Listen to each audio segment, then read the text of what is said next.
El pueblo de Jico, en Veracruz, se encuentra a unos 30 kilómetros de la ciudad de Jalapa. Jico es un pueblo mágico por denominación. Se encuentra en las faldas del Cerro del Cofre y del Perote, y está rodeado de vegetación boscosa y ríos.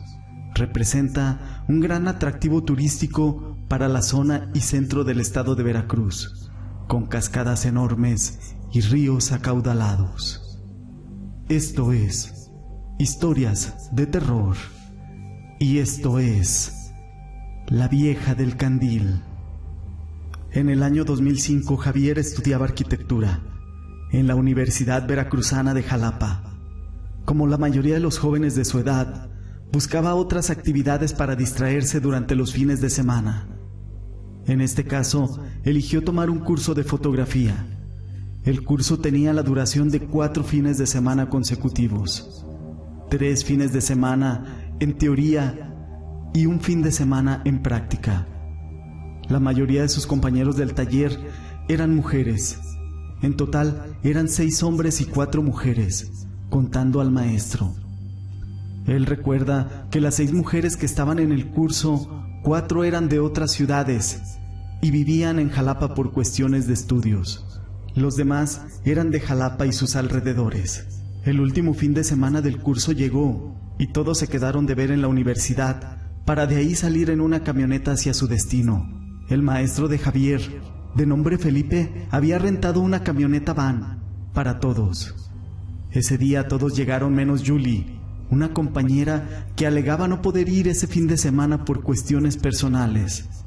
Durante el trayecto, Felipe les comentaba de la cabaña a donde se iban a quedar y que era perfecta para practicar las técnicas de fotografía, ya que por las mañanas había mucha luz, el sol iluminaba todo el bosque y por las tardes las nubes ocultaban el sol y la densa neblina le daba lugar de un aspecto gris y frío.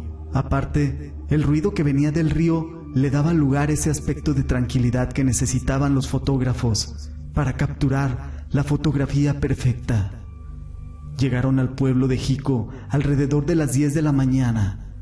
Después de pedir indicaciones de cómo llegar al lugar donde habían rentado la cabaña, se dirigieron a ella. Días antes, la lluvia había sido vasta, por lo cual el camino estaba en condiciones poco transitables para una camioneta tipo van. El profesor y líder del grupo les dijo que estaban a menos de 2 kilómetros y que era mejor ir a pie, ya que la camioneta era rentada y los costos pasarían a cuenta de ellos. Y así lo hicieron. Llegaron sin ningún inconveniente al rancho y el encargado los llevó hacia la cabaña. «Disculpen, ¿no venían en una camioneta?», preguntó el encargado del rancho a Felipe. «Sí, pero el camino estaba horrible y la camioneta no iba a subir. La dejamos allá abajo en el pueblo y mejor caminamos». «Esa fue una buena idea. Solo les recomiendo entonces que no exageren en su valentía, y si alguien llega a lastimarse en alguna actividad, va a ser difícil bajar cargando a alguien hasta el pueblo».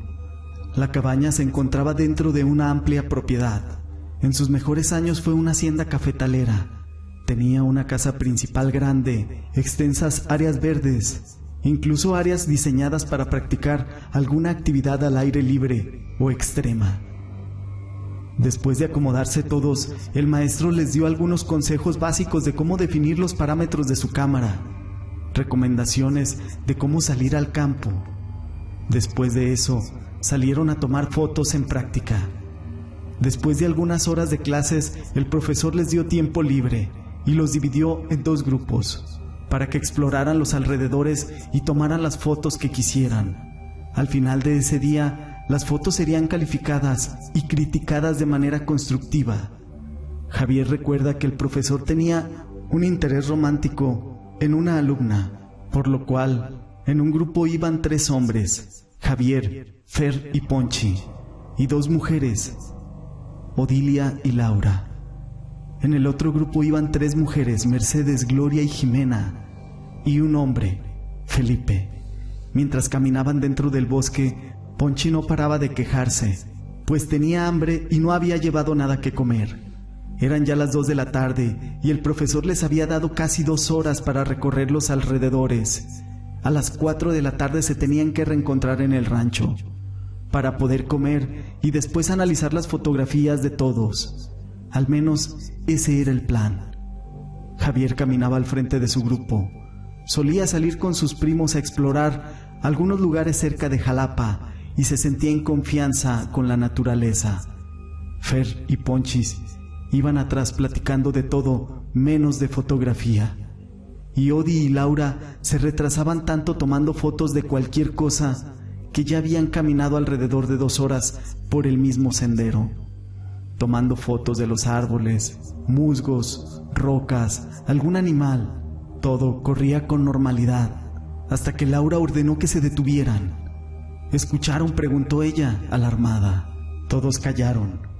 Nadie respondía ni se movía. Ahí está otra vez, volvió a decir Laura. Yo no escuché nada, dijo Ponchi. Laura argumentaba que había escuchado a alguien pedir ayuda, pero muy a lo lejos. Se escuchaba como una mujer decía: por favor, ayúdame, Diosito, ayúdame.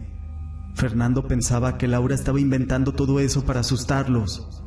Laura era de un lugar cerca de Papantla y le gustaba hacer bromas e inventar historias paranormales que, según ella, sucedían en su pueblo, por lo que era normal que en ese momento intentara asustarlos a todos. El grupo continuó caminando y llegaron a una parte del río donde unas enormes rocas producen un efecto de cascadas, por lo cual decidieron aprovechar la belleza de aquel lugar y tomar fotos. Javier notó que las piedras que estaban a las orillas del río en esa zona eran planas, e incluso una de ellas tenía una pieza pequeña de jabón seco sobre la roca. Mira, Odi, aquí puedes venir a lavar tu ropa cuando no tengas agua, le dijo Javier a Odilia en una forma de burla. Aprovecha y lávate los calzones, chamaco cagón, le respondió ella. Entre risas y bromas, así como fotos, pasó el tiempo. Ponchi tenía ya hambre y les dijo que ya eran las 4. Ya deberíamos estar en el rancho. Vámonos porque tengo hambre. Los demás, al percatarse de la hora, guardaron sus cámaras y caminaron hacia el sendero que los regresaría al rancho. Caminaron media hora y no veían nada que se les hiciera conocido. Fernando y Laura le reclamaban a Javier por haberlos llevado por otro camino, pero Javier les decía que de todos modos iban a salir. Él aseguraba que recordaba que en algún punto los 2 senderos se unen y de ahí solo seguirían las señales para salir al rancho. Eran ya las 5 de la tarde. La neblina bajaba muy rápido, muy normal en esa zona montañosa. La temperatura también descendía rápidamente. Ellos solo contaban con sus chamarras ligeras, pero nadie tenía una sola linterna. Caminaban cada vez más y más rápido. El frío empezaba a calar en los huesos de las mujeres especialmente, y la oscuridad se acercaba cada vez más. De repente escucharon agua que corría, y pensaron que estaban cerca del rancho, pues recordaban que muy cerca de la cabaña corría parte del río. Se apresuraron a llegar hacia el río donde se producía aquel sonido, y lo que descubrieron fue que caminaron en círculos hasta llegar al mismo punto donde habían comenzado. El grupo estaba perdido. Eran las 6 de la tarde y la visibilidad en esa zona ya comenzaba a ser escasa. La falta de luz sola, la neblina, la luna y sin señal de celular, y el frío que estaba provocando en ellos una especie de histeria colectiva. Se gritaban unos a otros. Odilia y Javier trataban de calmar los ánimos, pero era imposible. Estaban perdidos, sin comida, ni artículos de camping, lejos del rancho y en medio de quién sabe dónde, hasta que la vieron. En una de las piedras que usaban para lavar la ropa había una anciana con un poco de ropa y un candil a un lado. La señora parecía haber terminado de lavar y se disponía a irse. Al principio les dio miedo a todos, e incluso Laura, en un tono nervioso y apresurado, les dijo: «No es real, es un espíritu». Nadie se atrevía a llamar la atención de la anciana hasta que Ponchi lo hizo. «Disculpe, señora, «Disculpe, creo que nos perdimos». La mujer volteó a verlos y les dijo: «Ay, muchachos, ¿qué hacen por aquí? Ya no tarde en oscurecer. No deben de andar por aquí tan tarde. Se pone muy oscuro y luego no van a poder regresar». Cuando vieron que la mujer no flotaba sobre el agua, no tenía una voz espectral, ni tampoco reía como una bruja, los muchachos se tranquilizaron. Javier se ofreció a cargar la ropa de la señora para que ella les dijera cómo salir de ahí. La mujer muy amable les preguntó: ¿están acampando en el bosque o viven aquí? Fernando le respondió: no señora, rentamos una cabaña en el rancho que está por aquí, un rancho que era antes un cafetalero, pero salimos a tomar fotos y se nos fue el tiempo. Además aquí Javier, que según él es muy buen explorador, nos perdió. La anciana no respondió nada. La mujer parecía conocer la zona. La mujer les dijo que estaban más lejos del rancho que del camino que conecta con el pueblo, que mejor la siguieran, y que ella les guiaría hasta ese camino por el que llegaron en la mañana. Todos accedieron.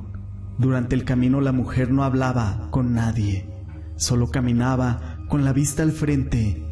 Ellos se habían relajado bastante y platicaban, hacían bromas, reían, pero la viejita no decía ni una sola palabra. La oscuridad se hizo presente y ella prendió su candil. Javier tenía frío, tenía la ropa mojada por ir cargando aquella ropa de aquella viejecita. Según él, la ropa pesaba cada vez más y más. Cada paso que daba era como si le pusieran más ropa en sus manos. Eran las 7 de la noche, cuando la mujer les dijo: hasta aquí los dejo, mis niños, yo voy hacia otra dirección. Ustedes solo sigan el camino de tierra unos 300 metros y van a ver un alambrado. Crúcenlo y llegarán a la carretera que va al pueblo. Dios me los bendiga. Ellos se ofrecieron a acompañarla un poco más para que no caminara sola en la oscuridad, pero la viejecita se negó. Les dijo que ella tenía años caminando sola por ese rumbo y que no se iba a perder, y sin detenerse se alejó de ellos entre la neblina y la oscuridad. Solo pudieron ver cómo se alejaba con su candil entre la oscuridad de la noche. Caminaron hasta llegar al alambrado y vieron la carretera de terracería por la que habían pasado en la mañana. Sus caras eran de alegría, se relajaron, hacían chistes sobre eso. Ya nadie le reclamaba a Javier porque los había perdido. Al llegar al pueblo, los celulares automáticamente recibieron la señal y fue como pudieron marcar por teléfono: háblenle a Gloria. La llamada pudo entrar y avisaron que estaban en el pueblo. Felipe, su maestro, les dijo que los estaba buscando, pero que no los encontraba, que lo esperaran en la camioneta y ahí irían con el encargado del rancho a traerlos. Pasó media hora tal vez, y don Vicente y Felipe llegaron por ellos. Llevaban linternas, botellas de agua, unas frutas. Ellos ya habían comprado botanas en una tienda cercana, pero el agua y las frutas les cayeron muy bien.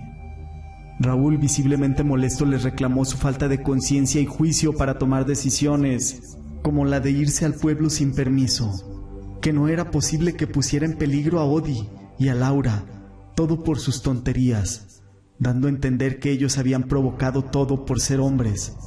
Don Vicente intervino y le comentó que en esa parte era muy fácil perderse, ya que había más de un sendero y todos llevaban a diferentes direcciones, que seguramente ellos agarraron uno que los llevaba al pueblo o otro que los metía más hacia adentro del bosque.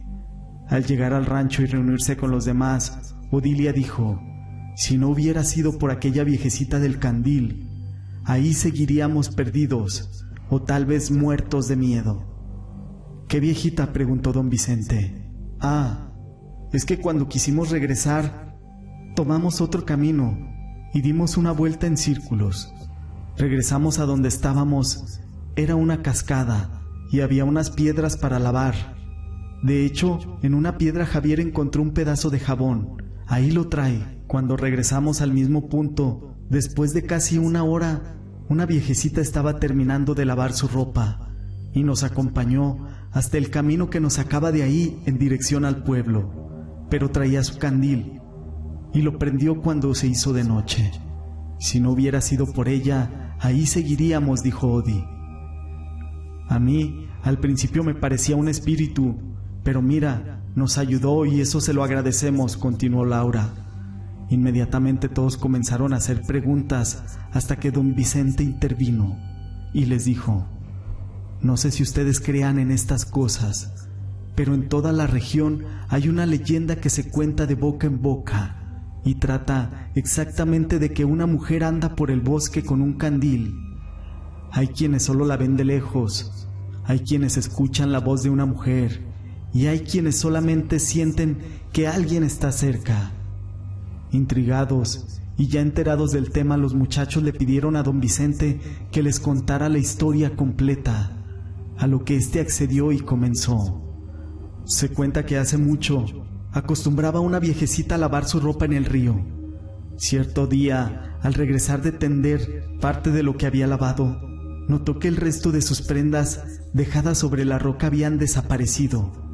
Confundida, la buscó por algún tiempo, en algunos potreros, en las matas, pero sin ningún éxito. Volvió triste y cansada a su casa. Se recostó un rato a reposar de aquella caminata y la búsqueda que tuvo que hacer ese día. Más tarde, siguiendo preocupada, decidió regresar como a las 10 de la noche, convencida de que debía encontrar su ropa. Llevaba su candil. Con él apenas se alumbraba, a causa de que el viento quería apagar aquella flama. Efectivamente, pudo descubrir el lugar donde había estado lavando por la mañana y se fijó en el sitio en el que dejó su batea. En ese momento escuchó una voz que le decía: ¿qué buscas aquí a estas horas, abuelita? La señora volteó rápidamente y atemorizada para buscar de dónde venía esa voz. Al principio no oyó nada, pero se dio cuenta de que quien le había hablado era el mismísimo Satanás. Fue tan grande la impresión de esa pobre mujer que dejó caer el candil y se desmayó durante toda la noche. El marido y sus hijos, al percatarse de esta ausencia, siendo ya tan tarde, salieron a buscarla por los montes y a lo largo del río con lámparas de mano y machetes. Sin embargo, fracasaron en su intento por hallarla. Solo la mañana siguiente pudieron localizarla tirada junto a la batea y su ropa. Se dice que la señora estuvo en cama por algún tiempo a causa de tan terrible impresión, hasta que pudo contarle eso a su familia. A los pocos días, la anciana falleció, a pesar de los cuidados que le daban. Hasta la fecha se afirma que esta viejecita anda penando a las orillas del río y se aparece con un candil en el lugar donde solía lavar su ropa, dejando pedazos de jabón sobre las piedras. El silencio se apoderó del lugar. Fue como una cubetada de agua helada para todos los jóvenes. Javier recordó que había guardado un pedazo de aquel jabón en su chamarra para poder jugarle bromas a Odilia más tarde. Inmediatamente sacó de la bolsa de su chamarra el jabón, y no era más que lodo seco con hojas de árboles. Javier y sus compañeros miraban incrédulos. Ellos habían visto el jabón de color blanco y con olor a flores. No era posible. Esa noche nadie durmió por alguna razón. Incluso los más escépticos creían la historia. Pasaron la noche literalmente en vela, cuidándose unos a otros. Al otro día, sin esperar el desayuno, se levantaron, tomaron sus cosas y salieron rumbo al pueblo a buscar su camioneta. Dice Javier que durante el camino de Jico a Jalapa no dejaban de pensar en la ropa de la anciana, ya que él la había cargado. Pesaba y estaba mojada, no era una alucinación. Llegando a Jalapa, todos se despidieron. El profesor solo les dijo que les enviaría por correo electrónico para avisarles cuándo podrían pasar por su diploma y por sus fotos. No dijo nada más y se fue en la camioneta. Javier tomó un taxi con Fer y los demás tomaron cada quien su camino. 4 meses después de eso, Ponchi fue a buscar a Javier a la facultad para decirle que Laura había fallecido después de aquel viaje a Jico. Laura enfermó y regresó a su casa en Papantla. Se dio de baja de la facultad y ya no regresó. Se enfermó de algo, pero no se sabe de qué. Solo se supo que estaba mal y que los doctores no encontraban nada. Javier cuenta que al día de hoy solo mantiene contacto con 2 de ellos y que se han visto en algún lugar en el que coinciden, pero nunca hablan de eso. Pareciera que nadie quiere recordar a aquella viejecita del candil. Esto fue Historias de Terror y esta fue La Viejita del Candil. Si te gustó el video, compártelo con tus amigos. No olvides en dejarme tus comentarios y gracias por ser parte de este canal.